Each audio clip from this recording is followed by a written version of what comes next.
That's today's deep question. The deep question we're going to explore today: how can I significantly decrease the footprint of my remote job without anyone noticing?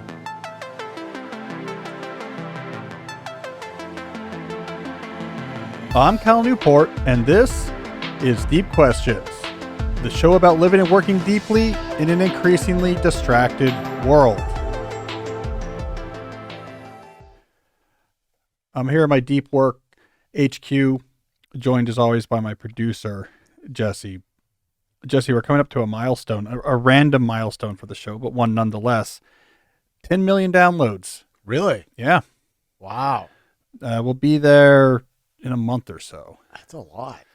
Yeah. I mean, I don't know. These numbers are kind of arbitrary, but as someone who was on my publishing team, they needed updated numbers for internal whatever, because my book. And I was sitting along the numbers, and they said that's a lot of zeros. So we're about to add a new zero to our list of downloads. Wow. Little known fact: podcasts monetize at about $10 per download, so we've made $100 million off of this show. That's how it works. Oh well. Anyways, I saw something in the newspaper recently that was doing what we could think of as a reality check on some predictions I've been making. And I think it's good for us to hold ourselves accountable. So I wanted to load this up real quick. I saw this in my hometown paper, the Washington Post. And this was, I don't know, a week or two ago that I saw this. I've loaded it on the screen. So if you're watching this at youtube.com/Cal Newport Media, this is episode 236. You'll see this on the screen, but I'll narrate it for those who are listening. It was a cover article actually in the paper version, the business section of the paper version of the paper. And the headline is, America's offices are now half full. They may not get much fuller. It's based off new data about office occupancy. And then they talk to some experts about what they think this means and what's going to come. This is a good chance to hold myself accountable. So starting in May of 2020, I began making predictions about what I thought was going to happen with remote work. And the trajectory of my predictions was twofold. Early in the pandemic, in May of 2020, I had one prediction that I then refined as time went on. And my refined prediction, which I talked about for about a year or a year and a half, was that as the acute phase of the pandemic wound down, remote work was going to reduce significantly. I called it 5 to 10 year window, but probably not 10, maybe a 5 to 7 year window, we were going to see returns aggressively towards pre-pandemic in-person work. And then I had a more speculative prediction that was then going to shift again, maybe 7 to 10 years in the future, where we were going to see a new breed of company that was native remote, using ideas that were spawned by companies that innovated during the pandemic. These were going to start to rise and spread new methods of remote work. And we were going to see a return back towards remote work. So it's going to be a up to remote high, back down towards in-person, and then a sort of slow, gradual shift towards a more advanced and sophisticated approach to remote work in the future. So I had this whole theory about it. I wrote an article in the New Yorker about it a year or so ago, where I espoused this theory that was first proposed by an entrepreneur named Chris Hurd, H-E-R-D, this theory about tech companies that started during 2020 and 2021. We're going to figure out from scratch how to be remote really well. And it would take about 5 to 10 years for those ideas to spread to other industries and larger companies. And then we're going to see really stable remote companies. But in the short term, my prediction was we're so bad at remote work because we let the hyperactive hive mind rule our collaboration strategy. And when you take a hyperactive hive mind controlled company and makes it remote, a lot of friction arises and people work more and they're in Zoom all day and email goes out of control, that we were going to end up having to stumble back to in-person work. All right, so we can look at the data. How would we grade my prediction? Where are we now? About maybe a year to 2 years out, depending on what timeline we're going on from when I first started making these predictions. And according to this research here, the office occupancy has hit a post-pandemic milestone of 50%. I guess this would have been in January. All right, so that is a non-trivial return towards in-person work like I predicted. However, according to this article, experts say this could be the new normal. So in other words, the experts cited in this Washington Post article say, but we're not going to get higher than this. got 2 points here. One, if they are correct about that, I would give myself maybe a B. I don't know what you think is fair here, Jesse. We did for sure return significantly towards remote work. I think this number was down in the 30s at their nadir in the summer of 2020. And so we've gone back to more than half of them. So we could say the majority of companies are now in person, but we're not 80%. Mm-hmm. We're not 90%, which is the numbers pre-pandemic were very high. There was not as much remote work going on. So I maybe give myself a B if these numbers were accurate. Yeah. My second point, I don't know that prediction is accurate. So I have a graph on the screen here from the article. It looks like, okay, I was wrong. The nadir was actually, looks here like 15% in person. And this would have been in 2020, the spring of 2020. It looks like it's been raising pretty steadily. And there's a pretty steady line raising, this 50% higher than any other time before. I think these experts might be a little bit too quick to say this may be the new normal. And I believe it's probably from bias, right? I think for certain sectors of our economy right now, especially those who are involved in sort of elite discourses, elite media discourses, or elite academic discourses, an idea took hold in the last year or so that remote work was a progressive labor policy and was in some sense, the only humane way to run knowledge work. And the very idea that someone would want to run their office in the way that we've been running offices basically until yesterday. So for decades and decades of yesterday, the very idea that we'd want to do that again is itself contemptible. So there's this strain of thought that has now associated remote work with this is obviously the thing that we should be doing, and is almost aghast, if not completely flabbergasted, that anyone would not just let their employees be fully remote. So I think from that mindset, which by the way, I'm not fully dismissing, I wrote this whole New Yorker piece that tried to understand where that came from. And I think there's deeper layers underneath supporting that are worth unpacking, though we won't do that now. But if that is your mindset, and that's what you're seeing on Twitter, and that's the conversation you see in the Washington Post every time you open it up, or in the New York Times, if that is your mindset, I think it's hard to believe that the number would keep going up. You're surprised it's even at 50. So you say, well, surely it would go no higher than this. And this is essentially what the expert quotes, at least by my ear, is what it sounds like in here. It's not like there is evidence for a significant slowdown and we're reaching a derivative of zero now on this graph. If you look at what's going on here, the experts are just saying things like, it's unlikely to go much higher because flexible work is becoming entrenched. Some employees have resisted hard mandates. It's just sort of, hey, we're used to this now. I can't imagine it's going to go higher. So I don't know. The reality, I bet, is probably higher than that, but still probably not as high as I predicted. So we can put aside whether that's good or bad. I've tried to take a relatively value agnostic stance in my predictions. So when I'm trying to predict what I think is happening, I just want to try to get it right. Whether it's good or bad, what's going to happen, that's a separate strain of argument, which I have other thoughts on. But I think we have a little bit more in person to go going forward. And again, my argument for why that is the case, and I'll just take this one piece of my argument and re-articulate it one more time. If you do not have good processes or systems for collaboration, if you rely on ad hoc, unscheduling, back and forth interactions to get things done, remote work makes work harder.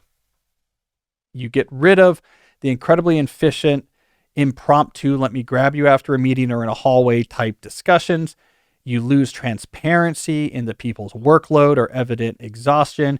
You break down the boundaries much more severely between at work and not at work. You get rid of that commute time psychological phase shift that helps you shift from work to at home, increasing burnout, increasing stress. A lot of remote knowledge workers are not working less. If anything, they're working more, even though there's less physical surveillance and they don't have to spend time to commute. So there's a lot of issues with just taking bad collaboration styles and then moving them remote. And so my prediction is that friction was going to bring people back because it just works a little bit better. That doesn't mean remote work is not a good idea, but it has to be done with much more structure and strategy. And that's what I think is going to arise 5-6 years in the future. That's being worked out now. And this sort of remote work V2, that is going to have its spread. It's going to be a little more gradual, and we'll have a much more sophisticated approach to remote work than simply just do what you were doing, but now we're on Zoom a lot. So that was my thoughts on that. And I think I'm, according to this article, have a B. If trends continue the way I think they might, maybe I'll edge myself up to a B+. So we'll see. But I wanted to take advantage of this topic and say, putting aside what's going to happen in the future, let's talk about what we can do with what we have right now. So if you are one of the 50% or more of knowledge workers who is working remote right now, let's take this reality out for a little bit of a spin. I mean, what are we experts on here in this show? One of the things we're expert on is really understanding how work unfolds and then building very intentional or intelligent systems to allow us to take advantage of these realities, to take control of our work and our workloads and how things unfold. Working remotely, in theory, massively increases your flexibility and autonomy if you're able to take advantage of that. And so I figured, let's look into that a little bit. Let's look into how we can hack a remote work job with the goal of significantly decreasing the amount of time you work. So that's today's deep question. The deep question we're going to explore today: how can I significantly decrease the footprint of my remote job without anyone noticing? So like always, we'll deep dive on that question. Then in the second segment of the show, we're going to do 5 questions from you, my listeners, that all relate to this general topic of today's episode. And then the third segment, we'll do something different. And today that's going to be me reviewing the 5 books I read last month. All right, so that's our goal. You know, Jesse, I'm not the first to do this. This was at the key of Tim Ferriss's 4-Hour Workweek, 2007 bestseller. 4-Hour Workweek gets into how do you shift your job to remote? Mm-hmm. And then once you're remote, how do you best take advantage of the potential flexibility there to build something really cool? And I think what Tim was right about, and this is influencing what I'm talking about today, is that it's actually non-trivial to take advantage of that potential. It's not just because my job is remote, suddenly I'll have more flexibility and autonomy and things will be better. It's actually hard work to take advantage of the potential for the remoteness to make your job better. So in some sense, we're upgrading Tim's original thoughts from 2007 to the reality of 2023 knowledge work. All right, so I have 2 points to make before we get into our tactics here. Point number 1, what do I mean when I say significantly decrease the footprint of your remote job? Here's the definition I want to use for the sake of today's discussion, that you've reduced the time you spend on your remote job enough that you could, in theory, fit a significant second endeavor into your standard work hours. Right? So that's what we mean by significantly decrease.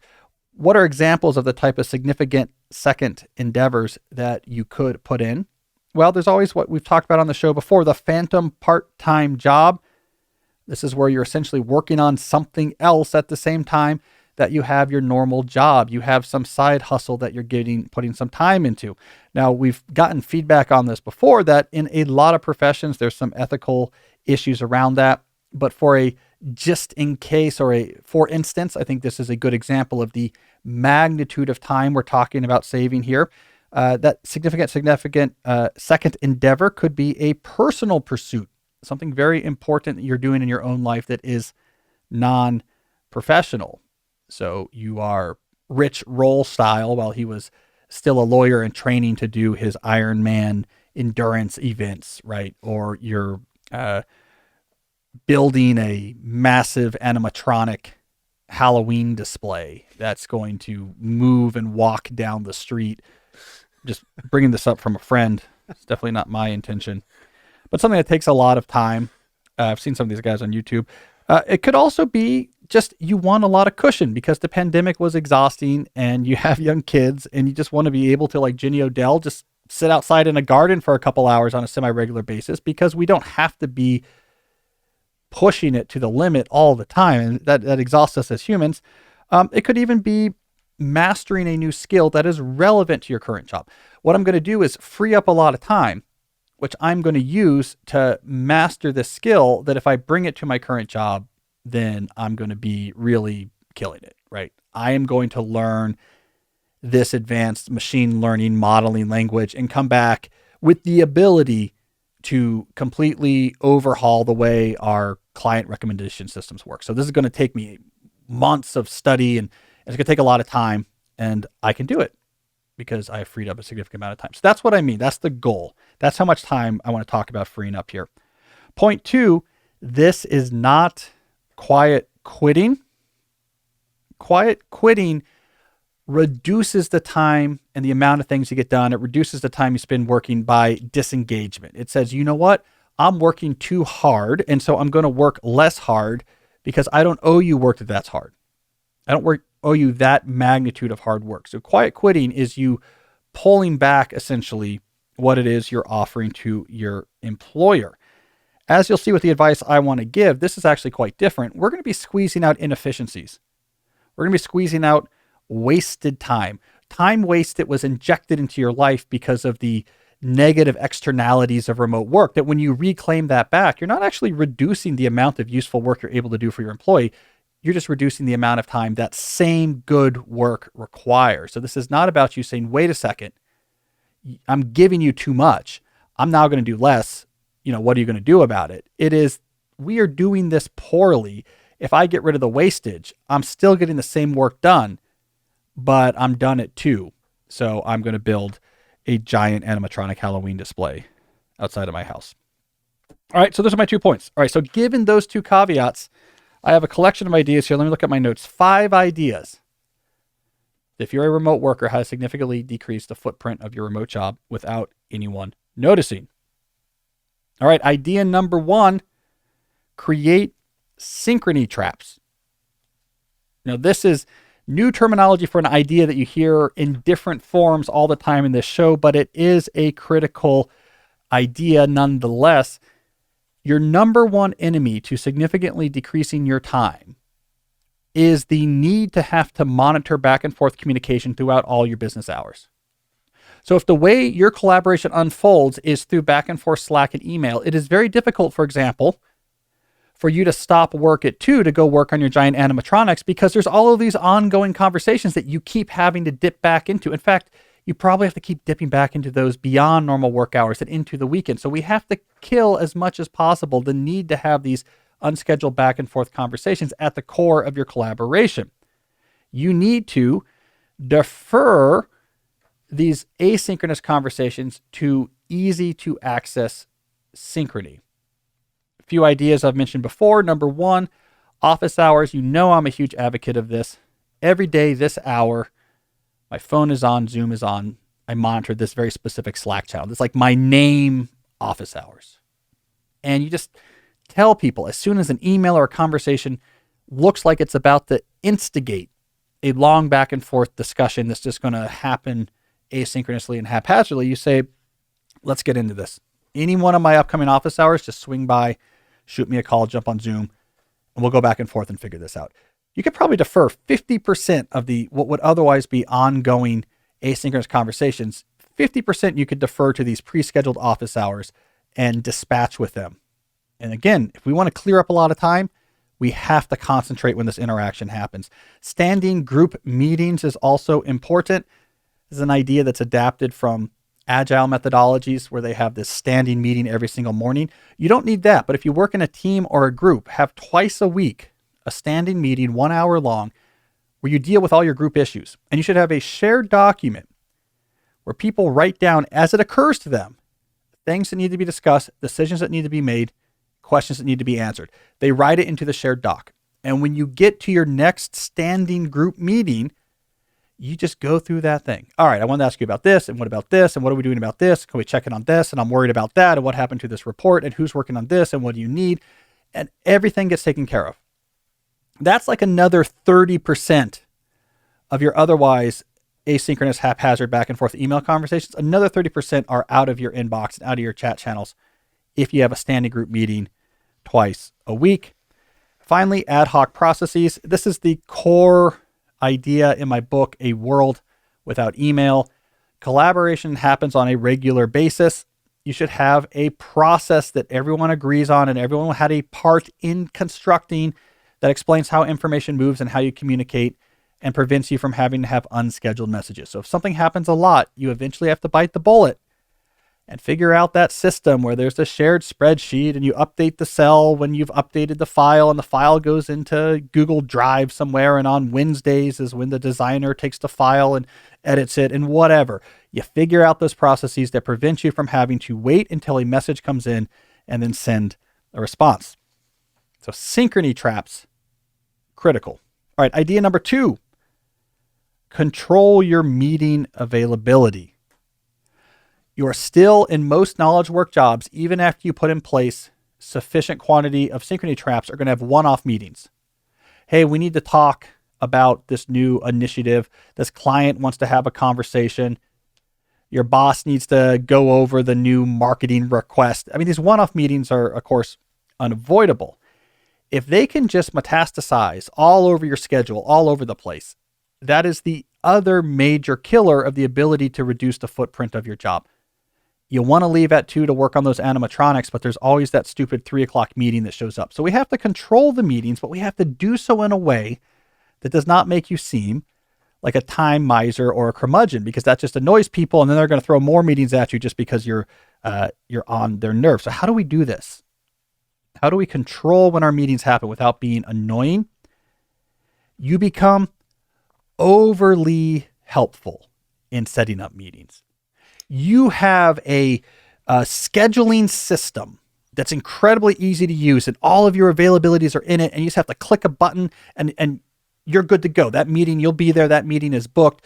And you act incredibly felicitous when people ask you, like, hey, can we do a meeting? You're like, of course. In fact, I have all of my availabilities in this system.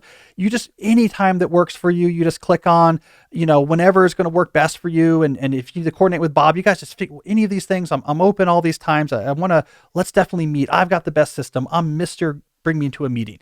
Here's the thing though. You control then what those available times are from the outset. So then you seed this meeting system to keep major swaths of your day protected from meetings. Now, what you have to do, and here's the stealthness, if you're too consistent, if it doesn't look sufficiently random, it will attract a red flag. So if you say, and this is a simple rule, meetings until 1, no meetings after 1, because, I'm training for my marathon or building my Halloween animatronic, that's too noticeable of a pattern. So now I'm your boss. I'm always suspicious. People are trying to pull one over on me. And you say, oh yeah, please, I'd love to meet you. Pick a time. You say, wait a second. Every single afternoon has no times. I call shenanigans. I am in meetings in the afternoon. You should be too, what is this? So what you do is you take 2 days and you flip it. So maybe Monday, Wednesday, Fridays, you only show availabilities in the morning. Tuesday, Thursdays, you show availabilities mainly in the afternoon. You throw a rogue meeting here and there. Maybe on a morning where you're not scheduling meetings, you throw a rogue one kind of later in the morning. That looks sufficiently random that it's, hey, this guy's got a lot of availability. And there's no particular pattern here, but you are absolutely controlling it. So by taking control of getting out in front of, I want to schedule this. I love it. Let's meet. I love meetings, and here's all my availability. And I'll just show you for the next month. And you just choose all the times you want. It actually gives you, ironically, allows you to reduce the impact of meetings if you make it easier to schedule one with you. All right. Idea number 3, you really have to sell processes.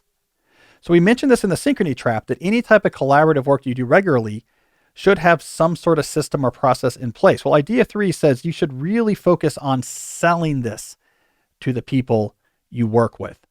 It is easier to just rock and roll on email and Slack. In the moment, that is always easier, because if I just type this nonsense, ambiguous soup of email annoyance and hit send, this may be injecting, a syringe full of headache into everyone else's life for the next week. But in the moment, it gets the thing off my plate. It's out of my mind. It's client bad, meeting, no good, thoughts, ? Lol, emoticon, send. And like that thing is out of my head. Even though I've just created a huge headache for everyone else, because I don't know what to do with this. Are we going to do a meeting? When are we going to do a meeting? What's the actual issue? And so it's always easier for everyone in the moment to let's just rock and roll on Slack. Come on. So you have to sell processes as an alternative. You got to get buy-in from people. Let's work on this together. Here's what I think. If we use a shared doc and agree that Wednesday nights is when we review the documents, whatever, you got to get buy-in from everyone involved. Make it seem like they were a part of that process. Do not just come in and say, this is what we're doing now. This would be better. Don't brandish my book and just say, Father Cal says that we should use Trello. Get buy-in.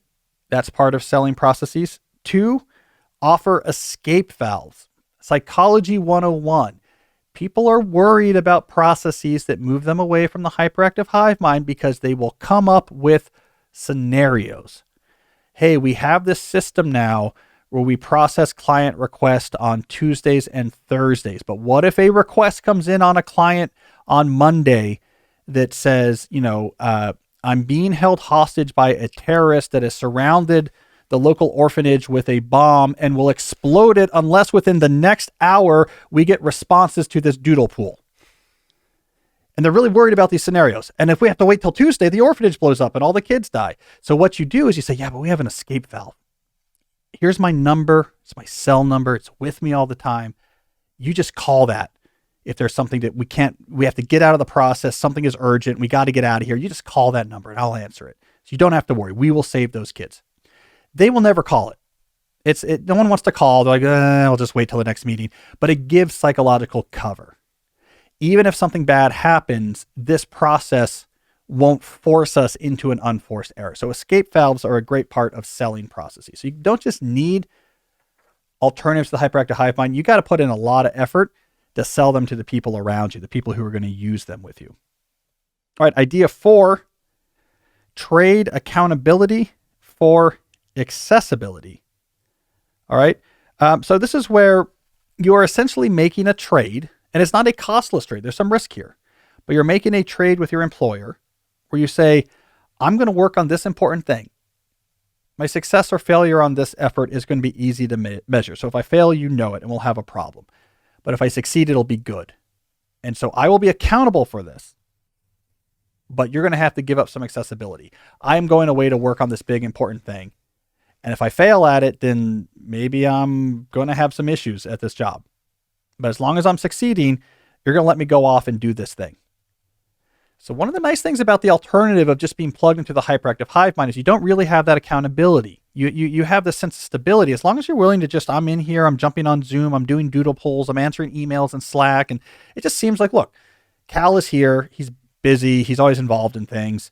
So I guess he's doing fine. Like your job feels secure. When you instead say, I'm going to give that all up, but hold me accountable on actually producing something that sells, you're leaving the obfuscating comfort of the hyperactivity to make you and your activity very clear. And you're trading that. You're trading the risk involved in that for less accessibility. So a couple advanced tips about how you trade accountability for accessibility. This is often a good parry of a potential promotion. So if you've been doing really well, maybe you've read my book, So Good They Can't Ignore You, and you're deliberately practicing and building up career capital. If you've been doing really well and like, look, we want to promote you, like you're killing it, that's a great time to parry into an accountability play. You say, actually, I don't want to move up to the next level and put up to 3 people working under you. That's an Office Space reference for those who recognize the movie. You don't want to move up and have more responsibility.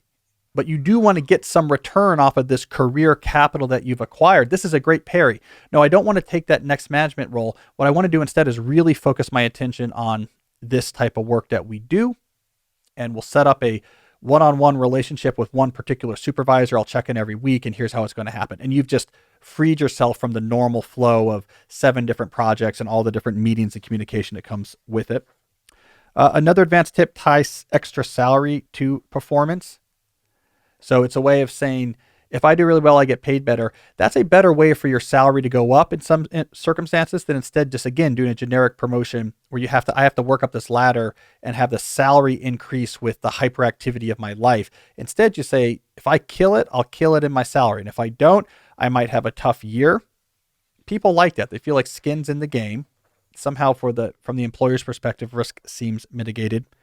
Advanced tip number 3, you might even consider the management consultant schedule. So the management consultant schedule is typically you're on site Monday to Thursday, and then you're back at the mothership office on Fridays. That's what if you work at McKinsey, for example, is what your schedule is often like. If you've made one of these plays, I want to trade accountability for accessibility, this could be part of what you offer. On Fridays, I'll be around at the office. Any type of meetings that need to happen that might be tangentially relevant, like we can do them on Fridays. You can come chat with me in my office. I'll be there on Fridays. But Monday through Thursdays, don't really expect much. I'm working on whatever, building out the new marketing engine for our Halloween animatronics. Leave me alone, but I'll be here on Friday. So you might even suggest a very specific schedule of accessibility. Make that all really plain.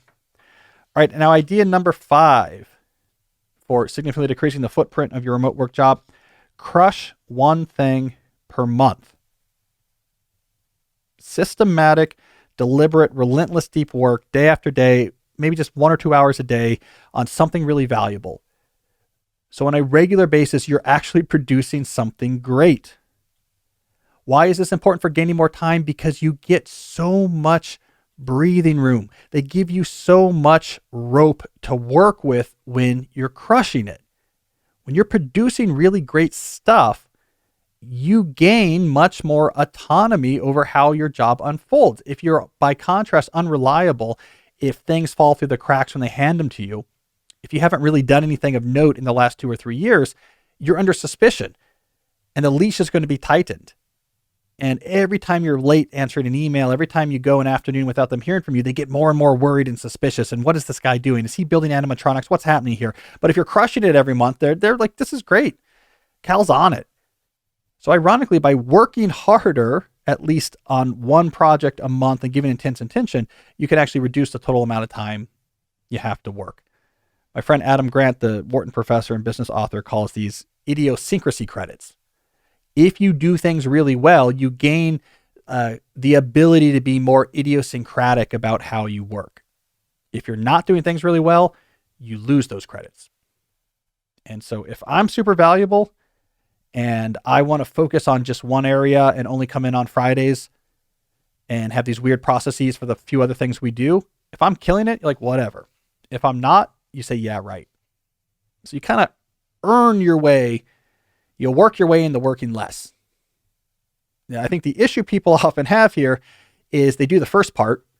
You work really hard and do the really good things, but instead of using it as leverage to take control of their career and shape it towards what resonates for their full life, they just say, great, now I'll work even harder. Well, this will give me the next promotion, and now I'll have to do even more hard work, and they just ratchet up until they're completely burned out. So you can't forget that second part. Once you do something really good, becomes so good you can't be ignored, you got to take that out for a spin and say, what do I want? Not just, what more will this earn me? How much more money can I make? How much more prestige can I gain in just being promoted? You need a much broader view, not when things are going bad, but when things are going well. I think that's something that people often miss. All right, so Jesse, those are my 5 ideas. I'll say all 5 names again. Create synchrony traps, control your meeting availability, really sell your processes, trade accountability for accessibility, and crush one thing per month.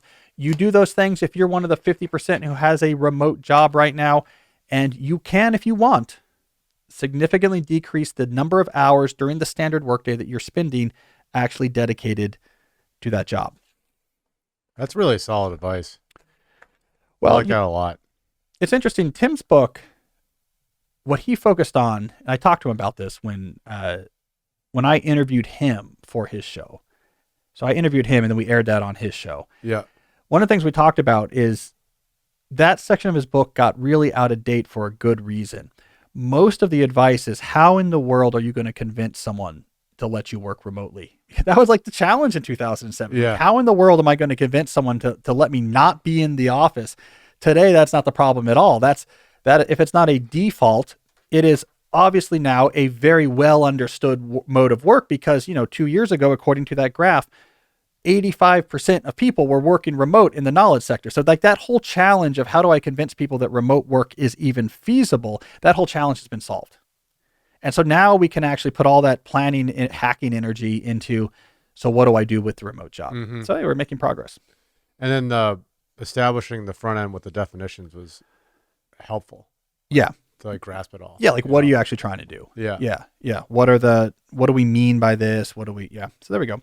I don't always do hack stuff, but I feel like we haven't done some hacks in a little bit, and let's get in there. Let's hack the job. All right. So what we're going to do in the second segment of the show is I have questions from you, my listeners, all about this, all about figuring out how to maneuver remote work to be more towards your advantage, so we can see real life examples of this advice and similar issues at play. First, however, I want to briefly talk about one of the sponsors that makes this show possible, and that is BetterHelp. So this show is sponsored by BetterHelp. Now, we talk about often on the podcast about the 5 areas of your life, what we call the deep life buckets. You have these 5 areas. You need to concentrate on all 5 to have a fully deep life. I sometimes feel like there should be a 6th, cognitive hygiene. If you aren't building, we could think of it as an amicable, functional relationship with your own brain, your efforts in the other 5 buckets of the deep life are going to go for naught. If you're racked by anxiety, if that anxiety has developed into depression disorder, if there's other types of issues or compulsive thinking, it makes it very difficult for you to enjoy other parts of life or make progress on shaping other parts of life to be truer to your values. So cognitive hygiene really should be also one of the buckets that you care about in forming a deep life. A therapist is like a highly trained physical trainer for your mind. It is an expert that can help you figure out, how do I actually live with this wondrous, catastrophic, wonderful, terrifying thing that I call my brain. A therapist is like your trainer, your expert, to help you build that relationship with yourself. This is where Better Help enters the scene. If you've always thought about this, like maybe I should talk to someone, but again, it seems daunting. I mean, where do I find this person? I've heard that it's very hard to find therapists right now because after the pandemic, they're highly in demand. BetterHelp is your way into this world. So if you're thinking of giving therapy a try, BetterHelp is a great option. It is convenient, flexible, affordable, which is no small thing. And here's their big thing, entirely online. You just fill out a brief questionnaire to get matched with a licensed therapist. You can even switch therapists anytime you like for no additional charge. So if you want to live a more empowered life and get that cognitive hygiene deep life bucket into shape, therapy can get you there. Visit betterhelp.com/ what's our slash here, Jesse? Deep questions? Yep. Deep questions to get 10% off your first month. That's BetterHelp, HELP.com/deep questions. Don't forget the /deep questions so they know you came from me. One other sponsor I want to briefly talk about is ExpressVPN. As I've explained before on the show, a VPN is a critical tool for anyone who uses the internet. It is a tool that allows you to interact with the internet with privacy and with security. How this works is, instead of just going to the service or the website directly that you want to talk to, you instead establish a encrypted secure connection with a VPN server. You tell that VPN server through this encrypted secure connection, this is the website I really want to talk to. This is the service I'm really using. And then the server goes and talks to that site and service on your behalf and passes the response back to you through your protected connection. Why does this matter? So people can't see what you're doing. So let's say you're on a wireless access point at a coffee shop somewhere. People who are sniffing your packets out of the air, all they know is Cal is talking on an encrypted connection to a VPN server. They have no idea where you're going. More importantly, your phone carrier or your internet service provider are allowed to, and probably are, keeping track of what sites and services you're using, potentially even selling that information to advertisers. If you're using a VPN, they're out of luck. All they learn about you is he was talking to an encrypted connection to a VPN server. I have no idea who that VPN server was talking to. So as a computer scientist, I can tell you, you should use a VPN. And if you're going to use a VPN, use the one I use, which is ExpressVPN. They've got the great server coverage. They've got the great bandwidth available, and they have the really easy to use app, which means you just click a button and boom, it's on. You don't even realize you're going through a VPN anymore. So use ExpressVPN if you're going to use a VPN. To find out more, go to expressvpn.com/deep to get the same VPN I use. So take back your online privacy today and use my link to get 3 extra months free. That's expressvpn.com/deep, expressvpn.com/deep. All right. I am excited. We get a lot of questions about remote work, Jesse. So I am excited to get our hands dirty with some real life remote work situations and see if we can help make people take advantage of that situation and make their work life a little better. What's our first question today? All right. First question is from Ian, a 35-year-old engineer from San Francisco. My family has the opportunity to make a cross-country move next year that has the potential to radically realign our lives closer to our values, more time with children, each other, out in nature. I'll be shifting to a full-time remote work in my engineering role Any advice on how to navigate this change with reverting back to our old, busier ways? So, Ian, what I think is critical here is you are recognizing just the fact that your new job is remote does not mean that automatically it is going to be a lot of flexibility and autonomy, and you're going to be able to spend a lot more time on the other things you care about. Remote work gives you that potential. Harvesting that potential is your job, and it's hard work. So go back, for example, to the 5 ideas we talked about during today's deep dive and give those serious consideration. That is the type of concentrated effort you'll need to shape this new role into what you want it actually to be. 2 other things I want to mention beyond that deep dive. 2, you might consider this change of job as a good opportunity to renegotiate your role.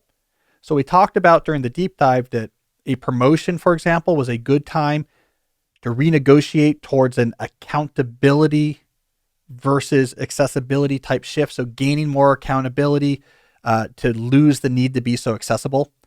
I'll be more remote now. I'm away from the office, so I'm going to be harder to reach, but you really are going to hold me accountable for the big projects I'm working on. A move to a new remote position is a great time to make that type of shift as well.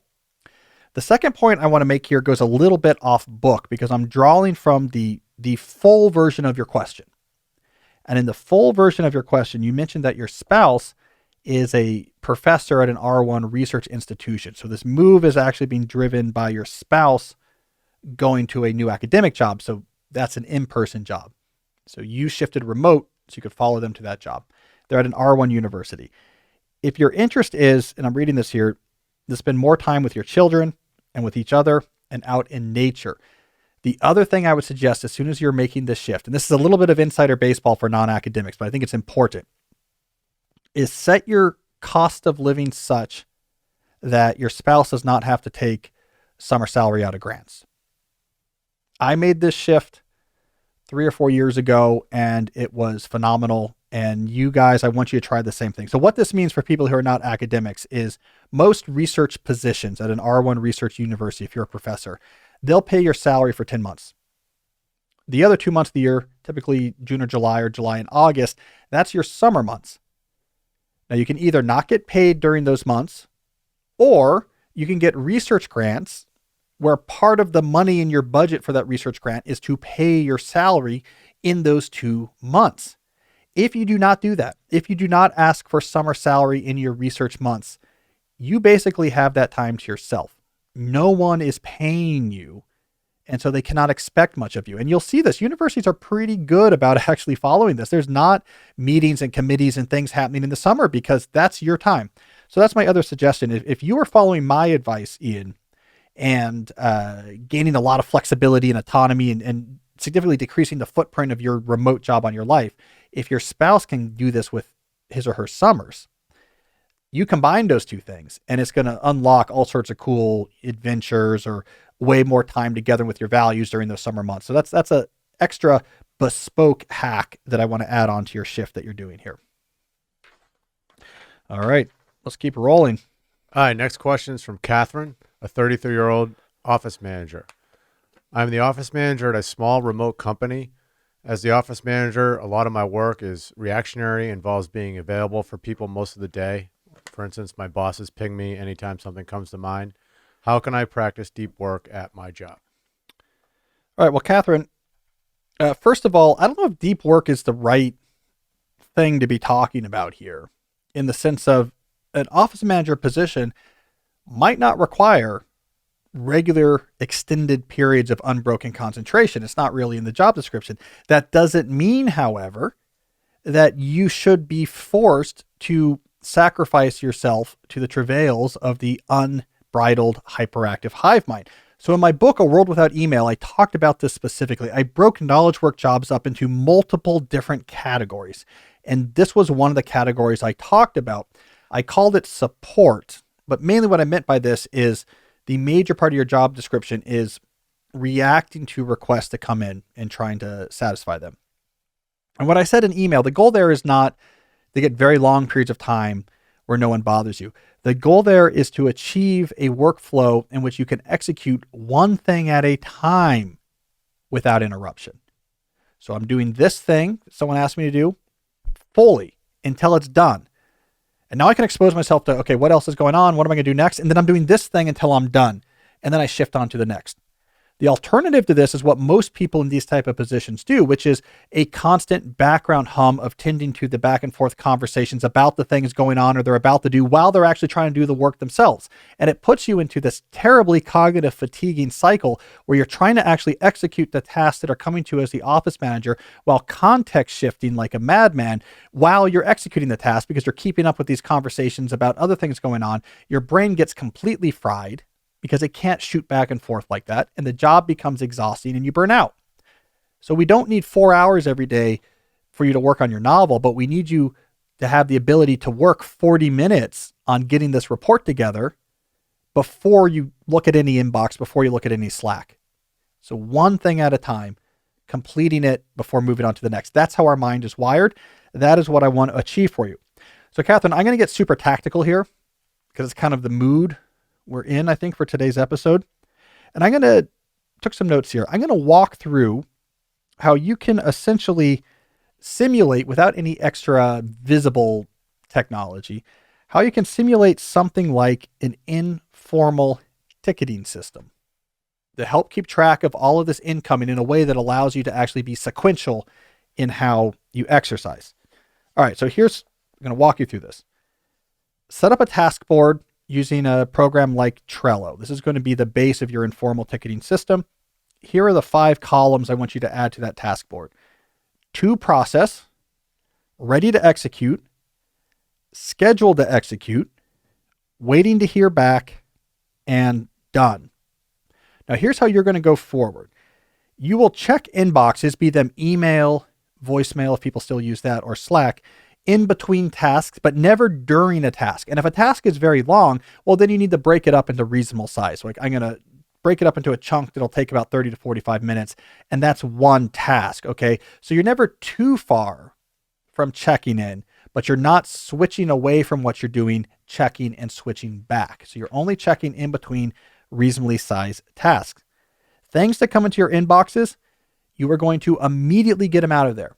Your email inbox is not a knowledge management system. It is not a task management system. It is a literal mailbox. You got to take the mail out of there and put it somewhere else. So for you, what that's going to mean is when you do these checks, you're going to move everything out of there to a card on your to process column in Trello. And you can even just copy the text of the email and paste it on the back of the Trello card. So all the information is there. Quick summary of what's going on the front. You don't have to make sense of it. You don't have to make a plan for it.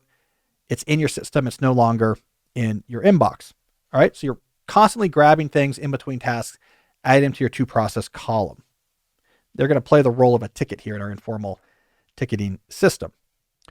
All right. Now what you need is regular sessions throughout each day. I would say maybe 2, 1 mid-morning, 1 mid-afternoon for working through those process columns. I would schedule this time on my calendar, give yourself about 45 minutes for each of these sessions and schedule on your calendar and protect it, maybe at 10 and 3.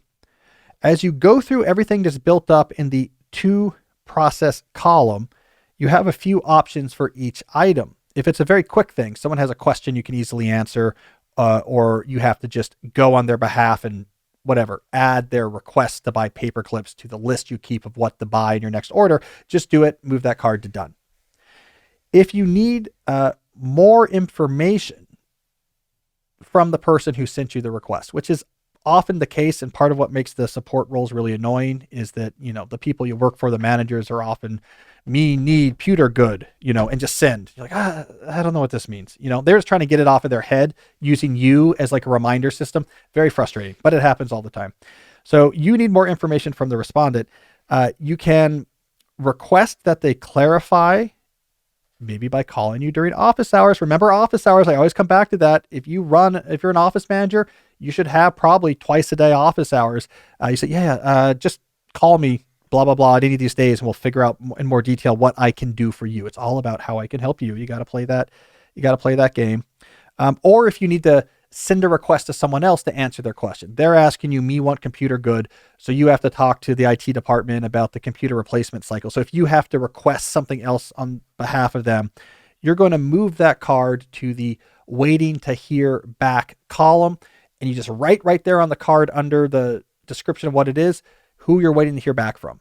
I asked Jesse to stop by office hours at some point and clarify the question. I sent this request over to IT on Monday, waiting to hear back. So you haven't lost it. It's not in your inbox. It's not in your head. It is right there. The other thing that you might be doing as you're going, the other options you're going through this to process column is clarifying specifically what needs to be done. So again, you're translating from the informally typed thing into here's what really has to happen. A request has to go over here, and then we have to file this form, wait to hear back. You're clarifying, okay, this is specifically the work that needs to be done here. And so for complex tasks that are in the to process column, this is what you're doing with them. You're clarifying what really needs to be done. If it is something that needs to happen on a specific day, put it on your calendar, move the card to the scheduled to execute column. If it's something that's big enough that it doesn't have to happen on a particular day, but if you don't put aside time for it, it's not going to get done, go schedule that on your calendar. This morning, this afternoon, I'm working on this big request that came in, and move the card to scheduled to execute. Otherwise, move the card to ready to execute, which is just things, do them next time you get a chance. You know, you clarified what it is, and it's do them next time you get a chance. In all cases, this is what really simulates a ticketing system. Whenever something moves from one column to another, send a note to the original source of that task, keeping people up to speed. So that means when you first add something to process, it's, Jesse, I got your note. It's in my queue. I'm going to get to it. I'll keep you posted. So they know that you saw it. When you realize you have to ask IT something and you move it over to the waiting to hear back. Hey, Jesse, just so let you know, I put in a request to IT. We're going to figure this out. I'll keep you posted. And I'll let you know when I hear back. They know what's going on. If you move it over to, schedule to execute, you can say, hey, I got your request. It's on my calendar. I'm tackling it on this day. I'll let you know when I'm done, right? So you're always keeping people up to speed with what is going on. So that's the system. And then in all of your other time during the day, when you're not doing any of these things I just talked about, you're just pulling something off that ready to execute list and just doing it, sending an update. You put all that together and you have something like an informal ticketing system. People are up to speed on what you're doing and what the status is, so they won't demand this minute-to-minute accessibility. Like, I don't even know if you got this. You better answer me right away. You've gained yourself the breathing room you need to actually work on things until they're done before moving on to the next thing. This all might sound like a huge headache, a lot of overhead, but I'm telling you, Catherine, if you're able to work on one thing at a time with no interruption, if you're able to have captured everything that needs to be done and all the relevant information in one place, where you're not at all stressed about open loops or things you're forgetting, the cognitive drain of your job will be significantly reduced. In fact, you might even actually rediscover some joy for, hey, I like this company. I play a key role in this thing operating. I'm valued by people, and I feel good about what I'm doing. You can get back to that if you achieve those properties. Now, you don't have to use this particular system. I just came up with these particular details. But my point is, this is what high-end elite knowledge work management systems look like. These are the type of things that you probably need in place if you have a high churn job. If you have a job where things are coming at you really quick and you don't want to just completely burn out, this is what these systems look like. There's not just one tool that's going to solve this for you. You got to engineer information flow and task flow and time flow. It's non-trivial, but this effort is worth it. These type of things make a huge difference once you get them right. It's like my old days, Jesse. The systems and hacking, that's like an old pitch you don't lose. It's like a knuckle curve. You ask me to build a system around information or task flows, I'll do it. I love it. Yeah. All right, let's keep rolling here. All right, next question. Jason from Louisiana. I've recently accepted a job as an editor at a major Christian publishing house. It's a remote position with autonomy and flexibility. I'm wondering what advice you have on how to balance this job while maintaining my own research and writing projects. Schedule first reasonable time for these individual research and writing projects in a way that's not going to grossly infringe on your normal jobs. Don't say, well, from 10 to 2, Monday through Friday, I work on my book. In the morning, the afternoon, you put it in reasonable time. And build some good rituals around that. Where do I go and what do I do right before I start working? Then consider that time off limits and work around it for the rest of your job. There's a little fixed schedule productivity. I write these mornings and what's one afternoon. Now I got to figure out how to make the rest of my job work, and just use all the different types of ideas I've talked about. The same enemies that we talked about in the beginning of the shows, your enemies here. The more that all your work unfolds with informal back and forth, the harder it is to ever be away from it. The more that meetings can happen at any time, at any place, the harder it is to get away from that. So you can put those type of ideas in the hopper, but just work backwards from, this is time I'm writing, and so let me work around it. You would be surprised. This approach, which I call fixed schedule productivity, you would be surprised about how innovative it makes you. It's like my rule that I try not to work outside of a standard roughly 9 to 5 or 9 to 5:30 work hours, even though I have 9 jobs. The power of just knowing this is my constraints and I make my work fit in those constraints has generated untold productivity innovation. So the simplest ideas can generate the most complicated responses. So just schedule that time, Jason. Be reasonable about it. Work around it. All right, what do we got? Next question is from Courtney, a 40-year-old from the Bay Area. My remote software job has a lot of things I like: autonomy, flexible schedule, and pretty good pay. Now that I'm more senior, however, I don't feel like I have much room to grow. The only option would be going to management, which is 100% hyperactive high mind and miserable. Should I go back to the drawing board with a new career? Well, Courtney, here's my follow-up. Why do you need room to grow? And I don't mean that to be dismissive or facetious. I actually think this is a common assumption that we should examine. So what I can tell from your question and the more elaborated version that you sent me is there's this baseline assumption that I need to be continually growing in my job, meaning salary, prestige, responsibility has to keep going up, much in the same way that economic growth has to continue, or we're not going to be able to pay back the loans we just took out and the whole economy will collapse. And so we often have this growth mindset around our careers. Now, this is a good mindset, especially early on. You know, when you're in a knowledge work job and you're 22, it's not a very good knowledge work job, right? And if you just said, why do I need to grow? I'm perfectly happy in this entry level knowledge work job. I'm very good at getting the coffee to my boss and Xeroxing or whatever. It's probably low salary, low autonomy. You don't have a lot of career capital. That's not so great. But when you've got to a point, and in your 40s, you can get there, no problem. When you get to the point where you have a lot of career capital, I mean, you have a lot of leverage in your job and you're a say in how that job unfolds, and you can craft something that fits really well with your vision for the other buckets of your deep life. Now we have to be careful about growth for the sake of growth. Now we're thinking about, how does my work fit into my bigger vision of my life? And that might mean I need to get here. I'm here, but if I could get here, it unlocks all these other visions I have for these other parts of my life. And then, then that's what we're doing. We're getting after that, figuring it out.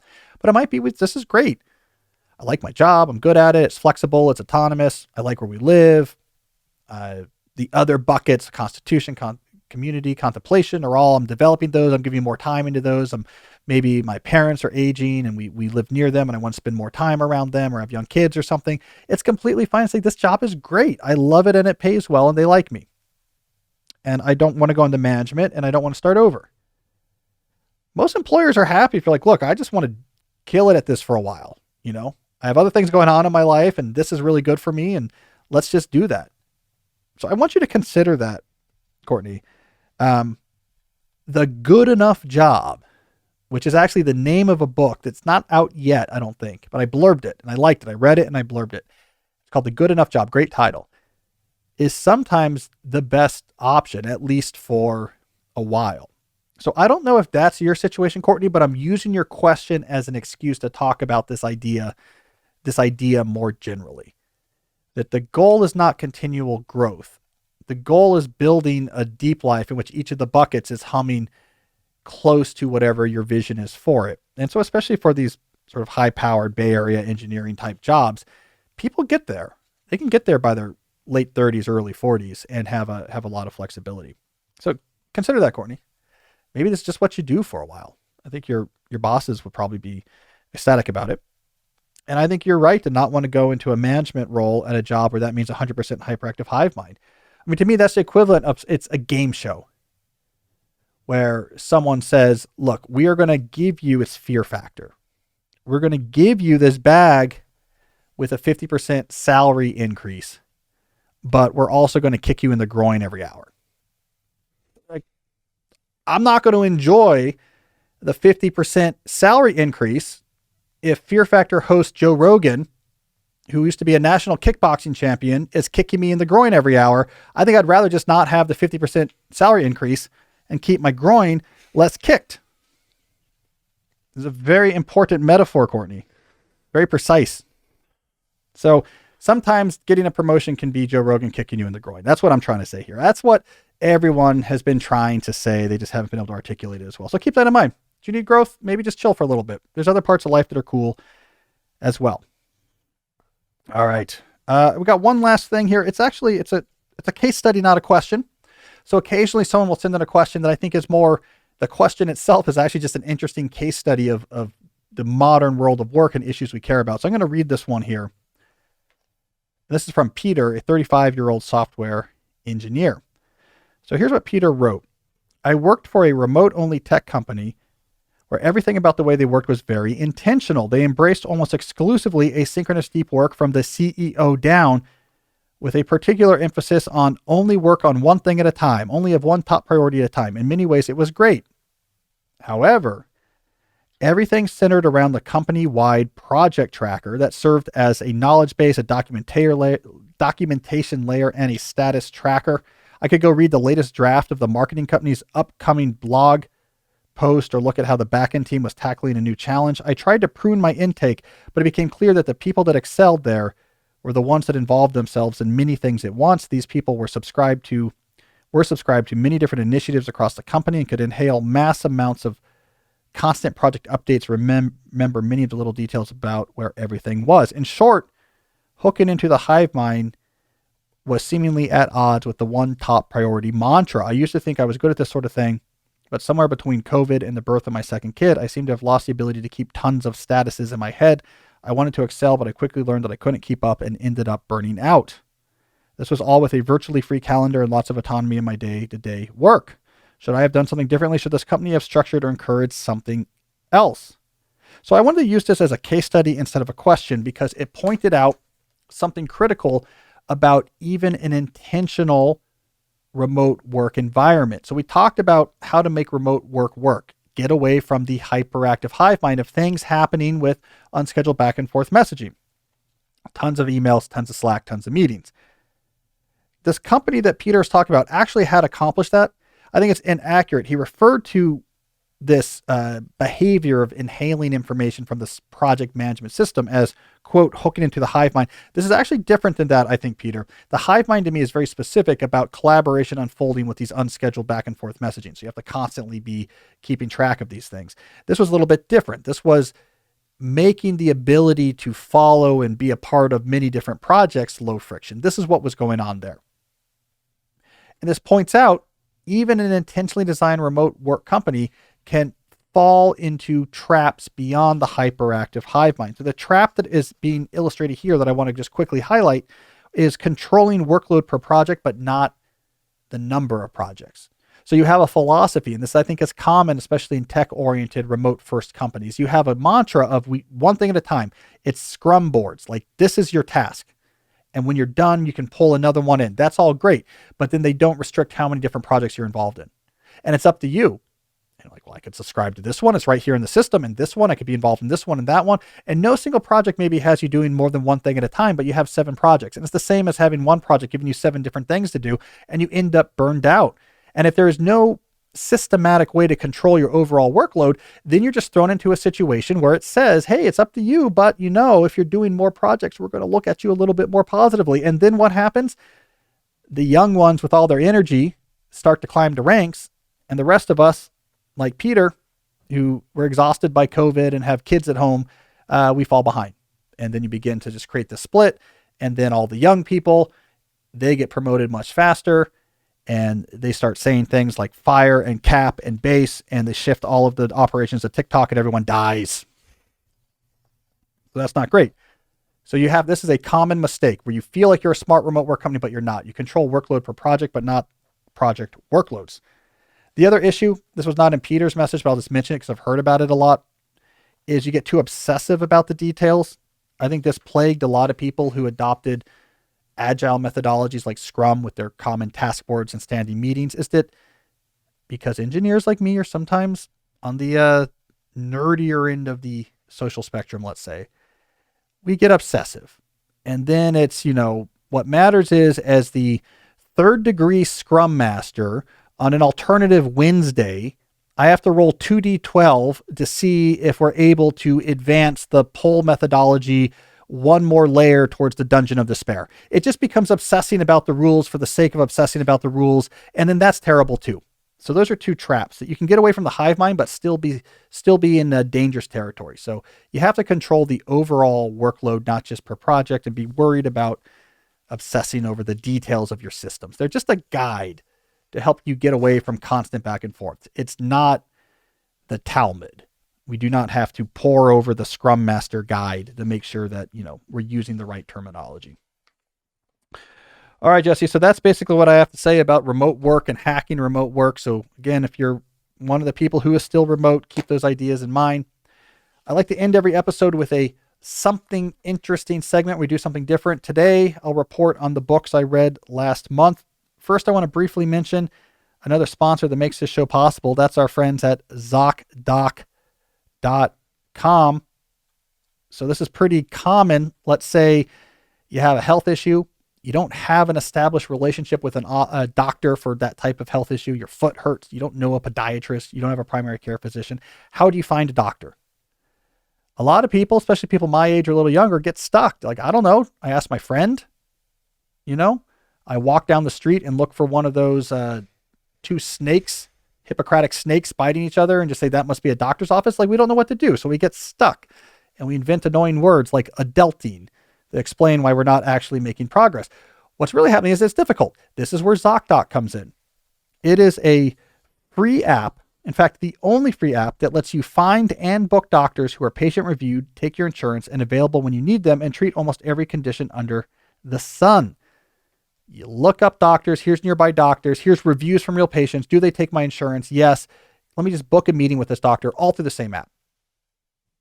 This is the right way to do healthcare. You should be using ZocDoc. This is true, Jesse. It says in my ad notes here, that younger people are using TikTok to try to figure out medical care decisions. Yeah. That's a problem. You need ZocDoc. If you're using TikTok to figure out your medical conditions, you're going to be giving yourself a prescription of a fire dance. And you just start dancing. And about halfway through the dance, your friend is like, yeah, but you still got that 6-inch rebar going through your spine. I'm like, yeah, you're right. I probably should use ZocDoc.com. So you need ZocDoc, the only free app that lets you find and book doctors. Now, we do have a little bit of a contest. I should mention this. We do have a little bit of a contest. We like ZocDoc.com because there's a lot of ox in it. So we have a kind of informal contest of what could be an even cooler ox-centric URL. Mm-hmm. And you remember this, Jessica, because I sent it to you. Someone sent us the idea of, what was it? Like, what if Dwayne Johnson, was this right? Or was this mine? Dwayne Johnson has a website where he helps you make model size docks for like model train displays. And his website was rockmockdoc.com. It was a good one. Not as good as ZocDoc.com, but rockmockdoc.com. I like that. So anyways, go to ZocDoc.com/deep and download the ZocDoc app for free. Then find and book a top-rated doctor today. Many available within 24 hours. For God's sake, stop using TikTok to diagnose yourself. That's ZocDoc.com/deep, ZocDoc.com/deep. I also want to mention our friends at Ladder. So we're talking about things you should be doing, but you're not because you don't know how to get started. Life insurance is the other big one. If there is anyone who depends on you, a spouse, a partner, kids, you need life insurance. Why don't you have life insurance? Because you don't know how to get it. So I'm going to tell you how to get it very easily. You go to Ladder. Ladder is your solution to doing this. It's 100% digital. You don't have to do any doctors or needles or paperwork if you're applying for $3 million in coverage or less. You just answer a few questions about your health in an application. Their smart algorithms work in real time. You'll find out if you're instantly approved. No hidden fees. Cancel anytime. Get a full refund if you change your mind in 30 days. These are all policies that are insured by insurers rated A or A+ by AM Best. They're high quality. So you just go to the website, ladderlife.com/deep, type, done. It's off your to-do list. This thing that you have no idea, you know you're supposed to do it, you have no idea how to do it, it's off your to-do list. You should do this right now. So go to ladderlife.com/deep today to see within minutes if you're instantly approved. That's LADDER life.com/deep, ladderlife.com/deep. All right, Jesse. We like to talk about each month the books I read the last month. Longtime listeners know my goal is to read 5 books per month. So we're in February now, so we will talk about the 5 books I read in January 2023. The first one was called Sitting by the Mini Bay, My Life in Building Model Docks by Dwayne Johnson. So that was a surprising twist, a surprising turn by him. It has over 50 pages of photos. He's shirtless in most of them. Interesting. He builds his mock docks shirtless. So there you go. Now, what did I read? All right, let's go through this quickly. Book number 1, 1,000 Brains by Jeff Hawkins. So this is a new theory about how the cortex helps create human consciousness and intelligence. Jeff Hawkins is a former tech executive who put all of his fortune into trying to figure out how the brain works and then build intelligent machines using this research. This is his latest book with his latest findings. If ever there's like Reese Terminator style character who comes back from the future to prevent Skynet from going online, he's probably gonna be looking for Jeff Hawkins. Let's be honest about that. All right. I also read The 90s by Chuck Klosterman. So Klosterman writes these books where, I don't know if you've ever seen a Klosterman book, but he's been doing these more recently. Like The 90s is just looking at the 90s, and it's just all these different smart cultural critiques about different aspects of the 90s, which is when you and I were kids. It was good. Yeah. I've heard it was really good on tape. I read the physical version. I enjoyed it. I mean, it helps that I grew up then, but actually I might lend it to you. I think you would like it. Any examples? I mean, I think the music stuff is interesting. Yeah. Like he gets really deep on really what was happening behind the scenes with grunge and these musicians and the whole selling out culture that Gen X had created and how that clashed against the commercial imperatives of music. It's actually learned a lot about like Kurt Cobain, for example. Interesting. It doesn't make me think of, I don't look back after I read this book and say, man, I wish I could go back to the 90s. It's an interesting time and it's interesting to think about, but it doesn't make me want to go back. But you know what I found out?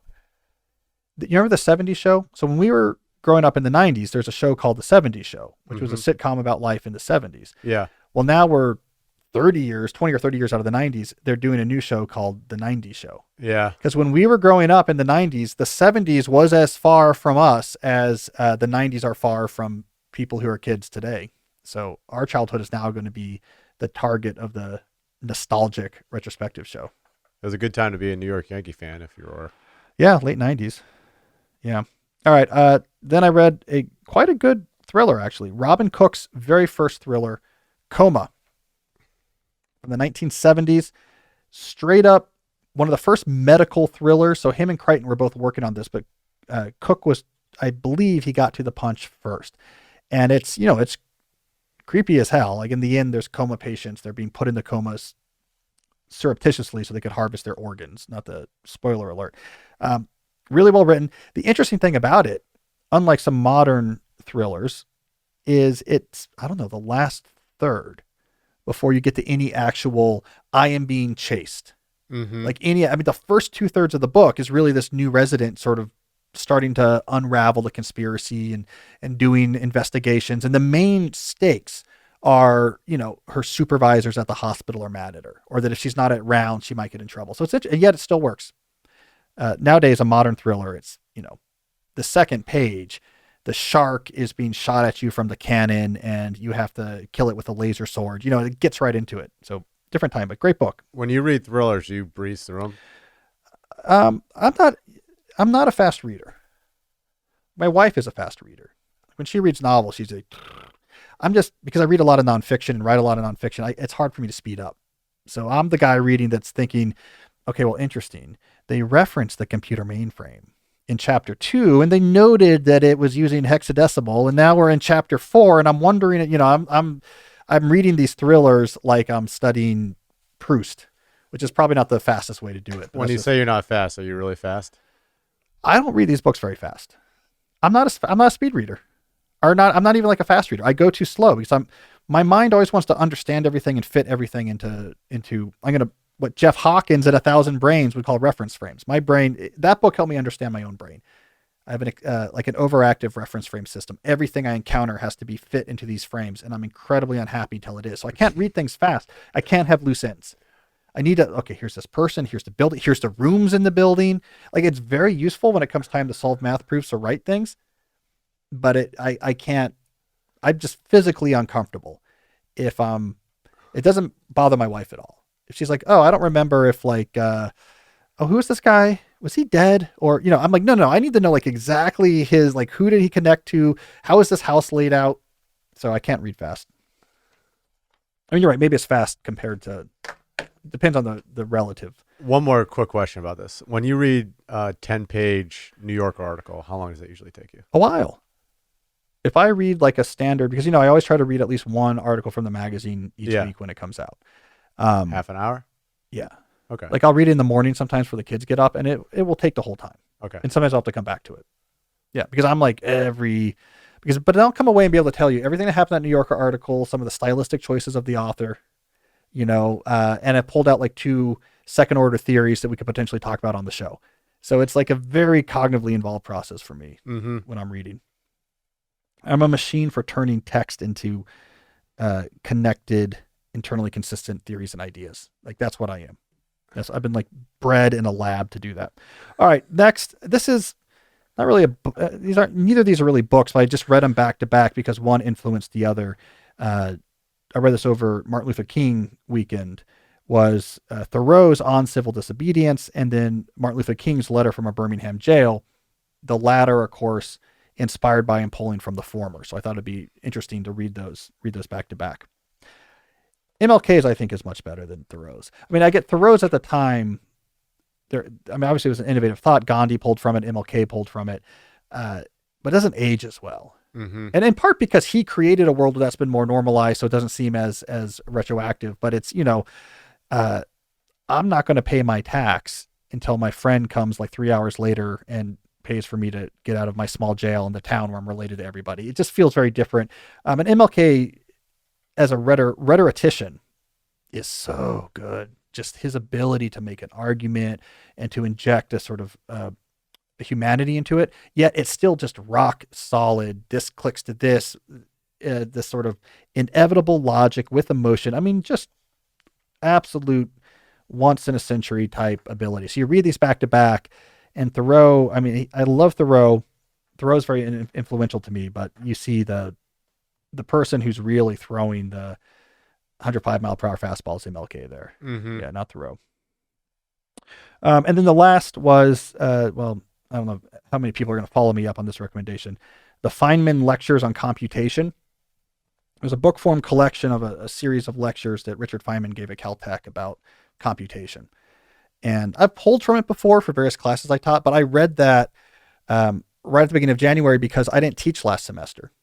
I was on leave. And then before that was summer. So I hadn't been in a classroom since May 2020. And I wanted to get back in the mood. So I was like, all right, I'm going to read Feynman's lectures on computation just to get back in the computer sciencey pedagogical. Feynman's a physicist, not a computer scientist. And he comes at these things like with really originality and new takes. And I just thought it would put me back in the mood of, hey, let's explain things to people in useful ways. It was pretty good. I would say like 50% of the stuff I really loved reading about.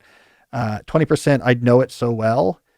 I teach it, and the field's advanced since Feynman wrote it. I'm like, this is like a worse version of it. And then the other whatever percent is left was really just physics stuff I didn't care about. I was like, oh, God. The stupid reversible circuit stuff. I was like, I don't need to hear any more about reversible circuits. But like his information theory and coding theory chapter is fantastic. So there you go. I don't know how many people will take me up on that last recommendation, but the Feynman Lectures on Computation doesn't move as fast as Coma by Robin Cook. It's not the similar genre, but I enjoyed it. All right, I got to run. Thank you, everyone, for listening. If you want to submit your own questions or case studies, there is a link in the show notes. If you want to watch what you just heard today, it's episode 236. Go to youtube.com/CalNewportMedia. I'll be back next week. And until then, as always, stay deep.